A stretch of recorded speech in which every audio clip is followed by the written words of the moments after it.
Halo, jumpa lagi dengan saya, Nasgian Junedi di kanal YouTube dan TikTok saya. Hari ini kita memperingati Tahun Baru Islam, 1 Muharram. Saya mengucapkan mohon maaf lahir dan batin dan selamat sejahtera buat kita semua umat manusia yang percaya kepada Tuhan yang Maha Kuasa, Allah Subhanahu wa Ta'ala.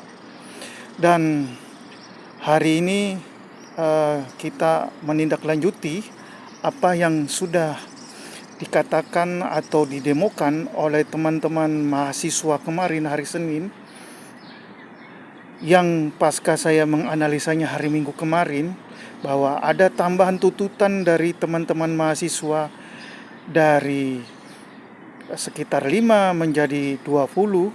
Sebenarnya ada yang 6 ketika teman-teman BEM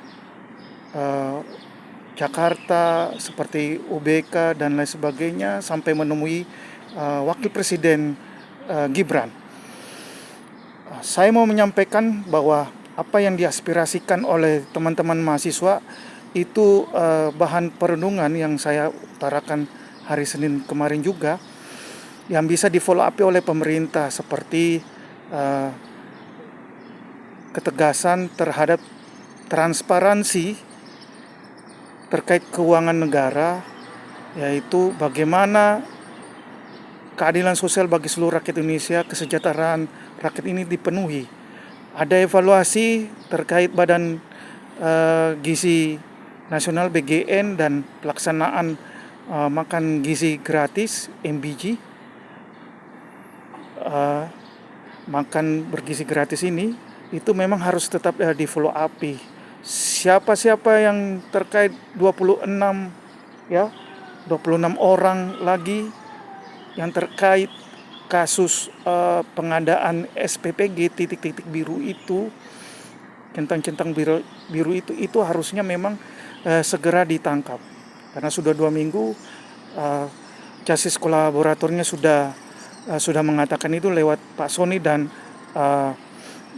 pengacaranya itu, yaitu Elsa Sharif. Dan sebenarnya sedikit demi sedikit sudah terbuka di media bahwa ada nama-nama ditengarai terkait itu, termasuk apakah lewat Ibu Seskap Teddy ataukah para elit-elit politik ini dan oligarki lama, orang-orang kaya lama ini yang menikmati dari proyek-proyek pemerintah itu.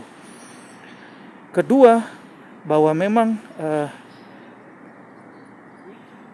terkait mengenai bensin yang Pertalite itu tidak tersubsidi, maka orang akan lari ke Pertalite. Ketika habis, asumsinya mereka akan kena kepada terpaksa akan membelanjakan ke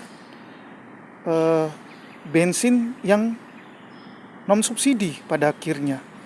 Dan saya tadi berbicara ada sekitar 1-2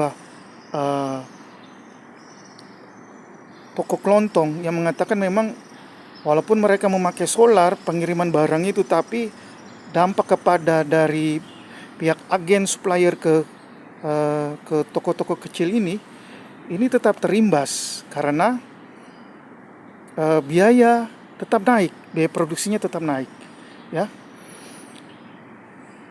Yang ketiga, bahwa hati-hati terhadap provokator-provokator yang selama ini mencoba menyesatkan para yang tidak suka kepada pemerintahan Presiden Prabowo Subianto dan Gibran Rakabuming dengan asumsi-asumsi liarnya seperti geng-geng anak abah lah, ya kan, termasuk dari Badan Eksekutif Mahasiswa Sitio itu sendiri, dia melakukan provokasi. Analisa saya bahwa dia membesarkan bahwa dia coba disabotase, dilacak dan sebagainya dengan diintai kemana mobil dia. Ya, mobil dia itu bisa jadi mobilnya adalah mobil yang istilahnya bisa itu mobil rental yang memang dipasang alat pelacaknya, ataukah dia pasang sendiri karena alat itu bersih gitu loh. Aneh gitu loh.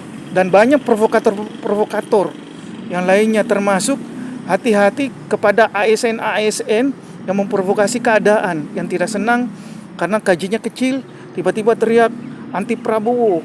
Kalau kalian tidak bisa menjadi aparatur negara, ya kan, dengan gaji yang apa adanya itu, lebih baik kau lepas.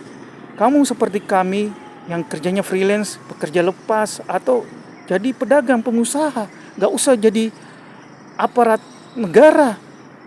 Toh nanti kalian juga ujung-ujungnya minta gratifikasi, minta hadiah kalau menguruskan segala sesuatu di birokrasi pemerintahan.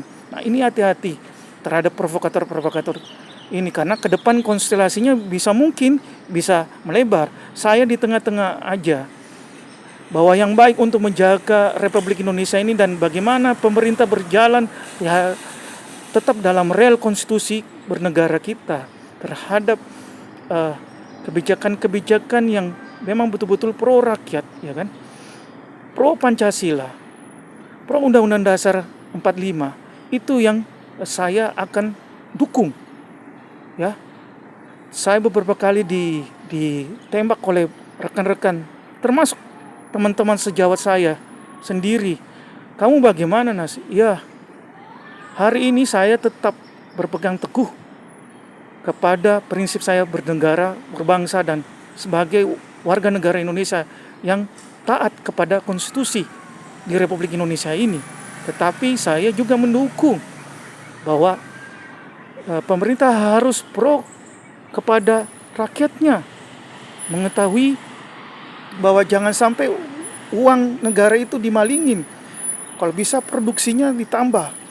Dan memang ada kabar baik bahwa Petra oil kita, minyak sawit kita itu sekarang menjadi primadona. Nah, akhirnya yang orang lain saja akan, negara-negara lain saja akan cemburu, dan kita harus hati-hati itu. Yang kedua, bahwa dolar sudah mulai terhempas, sudah mulai turun dengan adanya penurunan dolar sudah mendekati 17.700, ya kan? Itu sudah mulai stabil tuh. Kalau memang kemarin itu terus 14 tetap melewati 18.000, lebih parah daripada 1998, ya saya pasti teriak juga lebih jauh, karena saya memang hati-hati kalau sudah mendekati 18-20 ribu, apalagi sampai 22 ribu. Tetapi ketahanan itu strategi Kementerian Keuangan dan Bank Sentral Indonesia, Bank Indonesia itu kita acungin jempol lah hari ini. Tetapi bersih-bersih terhadap good and clean governance itu harus dilakukan, sehingga apa yang diharapkan oleh rakyat dan tuntutan mahasiswa itu terpenuhi, ya kan, terjawab dengan aksi yang dilakukan oleh pemerintah, dan itu saya dukung, ya kan. Dengan penampilan saya sehat, kita pantau terus, semoga tidak mengakibatkan kekacauan dan provokasi di mana-mana, ya kan. Ikutin terus di kanal YouTube dan TikTok saya. Subscribe and like. Salam Pancasila, salam merdeka.